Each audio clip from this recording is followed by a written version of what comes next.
I am the Tofu Golem. Please enjoy the video. In this video, I will explain how to secure REST APIs in Spring Boot. We'll cover essential steps from setting up basic authentication to configuring Spring security. You'll learn to define user roles, apply access controls, and ensure your endpoints are protected. Finally, we'll discuss testing and best practices to maintain a robust security posture for your applications.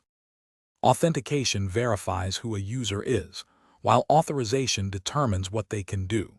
We'll explore setting up user roles and permissions, which are crucial for controlling access to your API resources.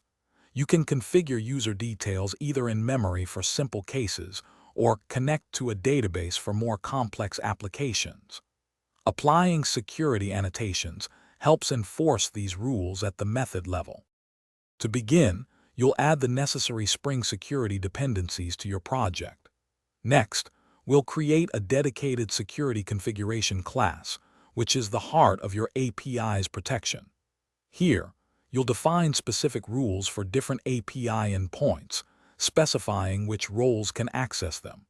It's also vital to configure a strong password encoder to securely store user credentials, preventing unauthorized access. Thorough testing is essential for a secure API. Tools like Postman are excellent for simulating requests and verifying your security configurations. Make sure to test different authentication scenarios, including valid and invalid credentials.